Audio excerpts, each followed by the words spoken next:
सुबह ठीक 9:30 बजे का समय था और बेंगलुरु के एक विशाल ऑफिस के सामने लग्जरी कारों की कतार खड़ी थी। कारों के दरवाजे खुलते ही लोग उतरते थे, जिनके कपड़ों में सूट टाई और चमकते जूते थे। हर किसी के चेहरे पर तेजी से आगे बढ़ने और सफल होने की तीव्र इच्छा साफ दिख रही थी। उसी भीड़ में एक युवक बहुत शांत कदमों से चलकर ऑफिस के मुख्य गेट की ओर बढ़ रहा था। उसके कंधे पर एक पुराना बैग लटका था।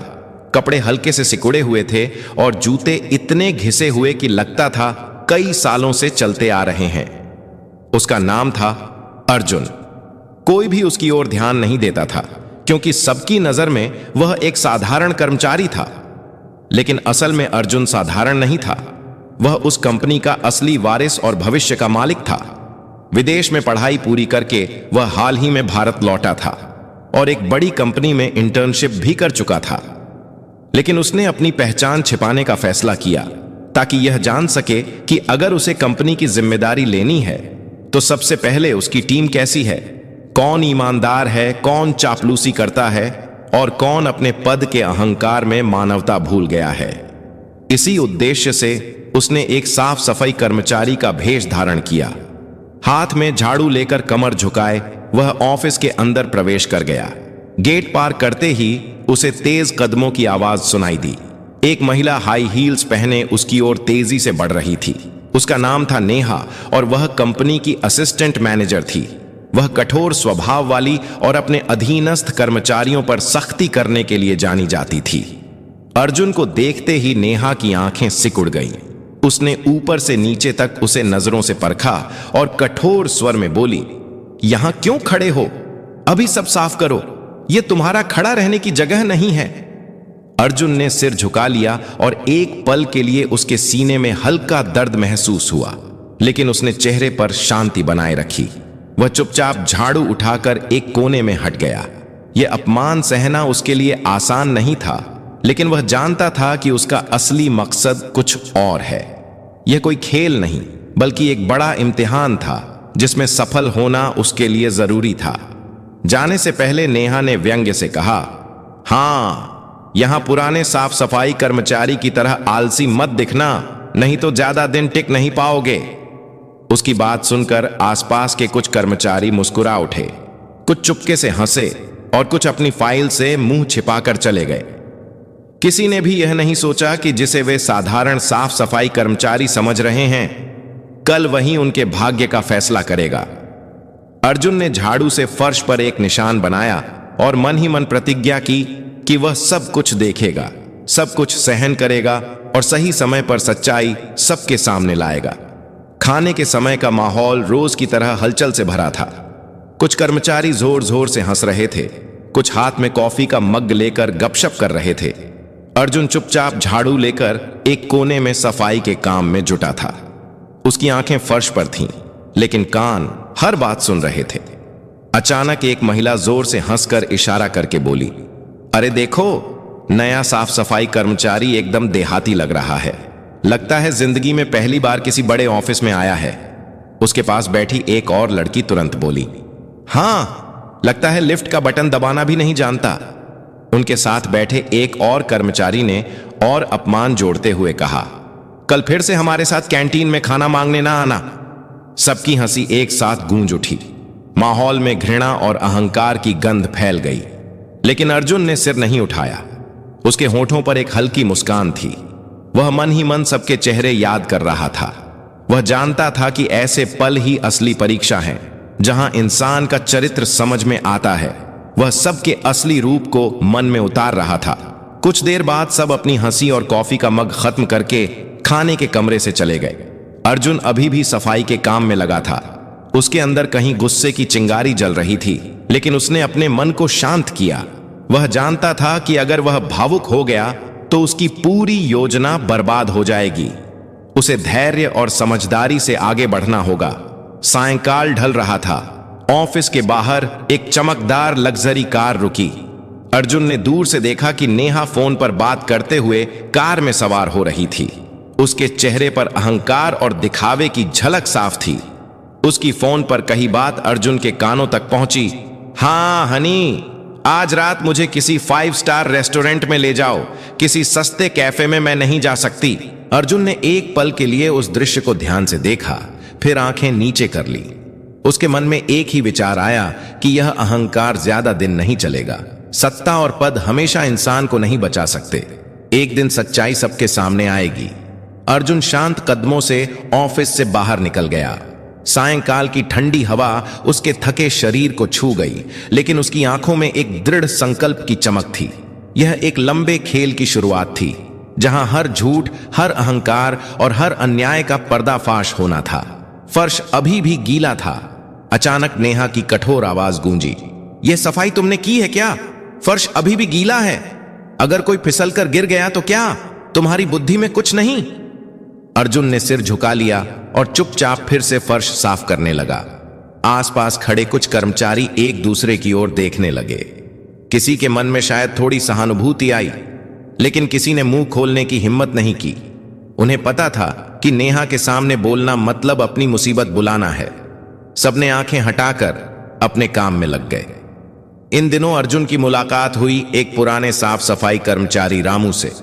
रामू कई सालों से कंपनी में काम कर रहा था। वह एक साधारण और सीधा इंसान था। कम बोलता था, लेकिन उसका मन बहुत साफ था। वह हमेशा कड़ी मेहनत करता था और किसी से झगड़ा नहीं करता था। कर्मचारी अक्सर उसका मजाक उड़ाते थे। कोई उसे बूढ़ा साफ सफाई कर्मचारी कहता, कोई उसके कपड़ों पर तंज कसता, लेकिन रामू कभी कुछ मन में नहीं रखता था। अर्जुन ने रामू में एक अलग तरह की चमक देखी। वह उसके साथ काम करते हुए पूछा, भाई, आप इतने सालों से यहां हैं, लोग जब इस तरह अपमान करते हैं तो आपको बुरा नहीं लगता?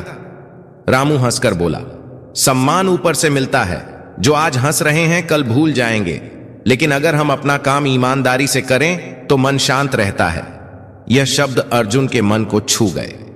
उसने महसूस किया कि यह इंसान शारीरिक रूप से कमजोर दिखता हो, लेकिन असल में सबसे मजबूत है। खाने के समय रामू अक्सर अपनी रोटी बांट देता था। एक दिन उसने अर्जुन को आधी रोटी देकर कहा, ले बेटा, तुम भी खा लो। मैं तो अकेला हूं, मेरा चल जाता है। तुम जवान हो, तुम्हें ज्यादा ताकत चाहिए। अर्जुन की आंखों में हल्का पानी आ गया। उसने मन ही मन सोचा कि अगर कंपनी में किसी को सबसे पहले न्याय मिलना चाहिए तो वह रामू है। वह रामू के चरित्र की मजबूती और मन की कोमलता का कायल हो गया। उसी पल अर्जुन ने अपने आप से वादा किया कि वह एक दिन ना सिर्फ रामू बल्कि हर उस इंसान के हक को लौट आएगा जिसे यहां सालों से दबाया गया है। लेकिन वह जानता था कि अभी वक्त नहीं आया। उसे और बहुत कुछ सहना होगा और सही मौके की प्रतीक्षा करनी होगी।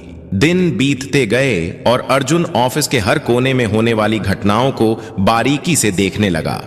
एक दिन दोपहर को खबर आई कि कंपनी के कोऑपरेटिव सोसाइटी के कमरे से कुछ पैसे चोरी हो गए हैं। खबर फैलते ही ऑफिस में हड़कंप मच गया। सभी अपनी डेस्क छोड़कर उठ गए और चर्चा करने लगे। कोई कहता था शायद कागजों में गलती हो गई, कोई कहता था यह जरूर किसी अंदरूनी कर्मचारी का काम है। अभी शोर शराबा चल रहा था कि तभी नेहा तेज कदमों से हॉल में दाखिल हुई। उसके हाथ में कुछ कागज थे और चेहरे पर गुस्से की लाली थी। उसने सबके सामने जोर से कहा, मुझे पता है पैसे किसने चुराए। यह काम किसी और का नहीं बल्कि रामू का है। रामू, जो उस वक्त पानी का गैलन लेकर कमरे में आया था, हैरानी से नेहा की ओर देखा। उसकी आवाज कांप उठी, मैडम, मैंने कुछ नहीं किया, मैं तो सिर्फ पानी रखने आया था, पैसे के बॉक्स को हाथ भी नहीं लगाया। लेकिन नेहा ने उसकी बात नहीं सुनी और सबके सामने उसे कठोर भाषा में फटकार लगाई। बोली, बंद करो, तुम जैसे लोग ही कंपनी की बदनामी का कारण बनते हो। तुम्हें तो यहां से निकाल देना चाहिए। आसपास खड़े कर्मचारी चुप थे। किसी ने हिम्मत नहीं की कि रामू के पक्ष में एक शब्द बोले। सब जानते थे कि नेहा का बड़े अधिकारियों से अच्छा रिश्ता है और उसके साथ उलझना मतलब अपनी नौकरी को खतरे में डालना है। मानव संसाधन विभाग HR को तुरंत सूचित किया गया और उन्होंने रामू को सख्त चेतावनी दी। रामू का चेहरा फीका पड़ गया। वह चुपचाप सिर झुकाए कमरे से बाहर चला गया। अर्जुन ने दूर से यह दृश्य देखा। उसका मन टूट गया। वह जानता था कि रामू निर्दोष है, लेकिन सब ने सिर्फ आंखें फेर ली। रात को जब ऑफिस खाली हो गया, अर्जुन चुपचाप सिक्योरिटी रूम में गया। वहां कंप्यूटर पर जाकर उसने कमरे के कैमरे की रिकॉर्डिंग खोली। स्क्रीन पर साफ दिखा कि रामू कमरे में आया, गैलन रखा और तुरंत चला गया। उसने पैसे के बॉक्स को छुआ तक नहीं। यह देखकर अर्जुन ने राहत की सांस ली, लेकिन साथ ही उसके मन में गुस्से की आग भड़क उठी।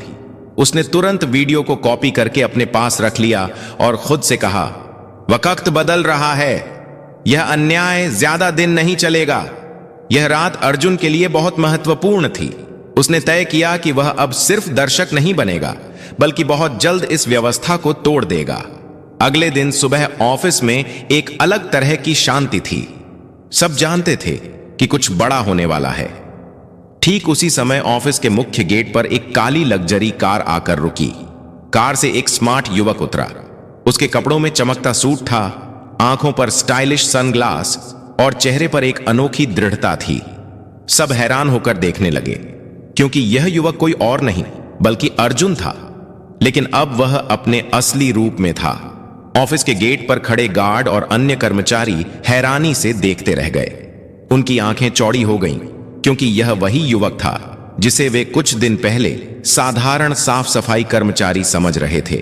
अर्जुन शांत कदमों से अंदर गया। उसके साथ उसका पर्सनल असिस्टेंट भी था, जो हाथ में एक फाइल लिए तेजी से उसके पीछे चल रहा था। वे दोनों मीटिंग हॉल की ओर बढ़ गए। वह हॉल जहां कंपनी की सभी बड़ी मीटिंग होती थी, और आज वहां सबके लिए एक खास मीटिंग बुलाई गई थी। मीटिंग हॉल में सब एक एक करके दाखिल होने लगे। नेहा एक बड़ी मुस्कान के साथ अर्जुन का स्वागत करने के लिए आगे बढ़ी, लेकिन वह अभी भी अर्जुन को नहीं पहचान पाई। उसने सोचा कि शायद यह कोई बड़ा निवेशक या विदेशी मेहमान है। नेहा बोली, सर, मेरा नाम नेहा है, मैं असिस्टेंट मैनेजर हूं, आपको इस कंपनी में स्वागत है।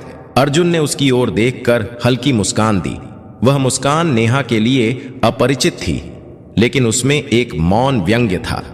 अर्जुन ने शांत स्वर में कहा, धन्यवाद नेहा, लेकिन तुम्हें अपनी पहचान बताने की जरूरत नहीं, मैं सब जानता हूं। नेहा हैरान होकर देखती रह गई। उसी पल अर्जुन ने अपने असिस्टेंट को इशारा करके कहा, अब मीटिंग शुरू करें। सभागार की शुरुआत में अर्जुन ने एक बड़ा स्क्रीन ऑन किया। स्क्रीन पर वह सीसीटीवी फुटेज चलने लगा, जिसमें रामू पर झूठा चोरी का आरोप लगाया गया था। सब हैरान होकर देखते रहे कि नेहा ने कैसे एक निहत्थे इंसान को सबके सामने अपमानित किया। फुटेज में साफ दिखा कि रामू सिर्फ पानी का गैलन रखकर चला गया था और उसने पैसे के बॉक्स को छुआ तक नहीं। वीडियो खत्म होने पर हॉल में सन्नाटा छा गया। अर्जुन ने गंभीर स्वर में सबको संबोधित किया, पिछले कुछ दिनों से मैं यहां था, सिर्फ एक साधारण इंसान के रूप में नहीं, बल्कि इस संस्थान के भविष्य के रूप में। मैं देखना चाहता था कि मेरी इस फैमिली में कौन ईमानदार है और कौन सिर्फ सत्ता के पीछे भाग रहा है। मैंने देखा कि यहां कुछ लोग अपने अहंकार और झूठे घमंड की वजह से दूसरों को कितना नीचा दिखा सकते हैं। देखा कि कैसे एक ईमानदार और मेहनती इंसान पर आरोप लगाया गया। नेहा का चेहरा सफेद पड़ गया। वह डर से कांप रही थी। वह अर्जुन की ओर देखकर कुछ नहीं बोल पाई। अर्जुन ने फिर रामू को बुलाया। रामू अभी भी डरते डरते सभागार में आया। उसके पुराने कपड़े और चेहरे पर वही पुराना डर था। अर्जुन मुस्कुराते हुए उसके पास गया और बोला, भाई रामू, आज से आप इस कंपनी के लॉजिस्टिक कोऑर्डिनेटर हैं। यह आपकी ईमानदारी और मेहनत का इनाम है। आप एक सच्चे इंसान हैं। मैं आपको सम्मान देता हूं। रामू की आंखों में आंसू आ गए। उसके चेहरे पर खुशी और कृतज्ञता का भाव था। उसने अर्जुन को धन्यवाद दिया और चुपचाप रोने लगा। इसके बाद अर्जुन ने सबकी ओर देखकर कहा, जिनमें मानवता और ईमानदारी की कमी है, उनके लिए इस कंपनी में कोई जगह नहीं होगी। इसके परिणाम स्वरूप नेहा को कंपनी से निकाल दिया गया। अर्जुन ने बाद में नेहा से निजी तौर पर मिलकर कहा, जिंदगी यहीं खत्म नहीं होती, तुम्हें अभी भी बदलने का मौका है। अहंकार अस्थाई सम्मान देता है, लेकिन आखिर में सब कुछ छीन लेता है। फिर एक कार्ड देकर बोला, हमारे पास एक ट्रेनिंग प्रोग्राम है, अगर चाहो तो उसमें शामिल हो सकती हो, वहां से नई शुरुआत कर सकती हो। नेहा तब समझ गई कि उसने क्या गलती की। उसकी आंखों में आंसू आ गए। उसने सिर झुकाकर अर्जुन को धन्यवाद दिया और चली गई। अगले दिन से सब कुछ बदल गया। कर्मचारी कंधे से कंधा मिलाकर काम करने लगे। उन्होंने समझ लिया कि इंसान की असली पहचान उसके पद, पैसे या कपड़ों से नहीं, बल्कि उसके चरित्र और मानवता से होती है। कभी किसी को छोटा मत समझो, क्योंकि कौन जाने किसके पास क्या छिपी प्रतिभा या पहचान है।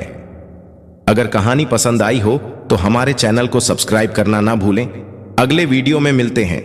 तो दोस्तों, यह कहानी केवल मनोरंजन और शिक्षा के उद्देश्य से बनाई गई है। इसमें दिखाए गए सभी पात्र, घटनाएं और संवाद काल्पनिक हैं। किसी भी वास्तविक व्यक्ति, संस्था या घटना से इनका कोई संबंध नहीं है। कृपया इसे केवल कहानी के रूप में देखें और इसका आनंद लें। हम किसी की भावनाओं को ठेस पहुंचाना नहीं चाहते। धन्यवाद।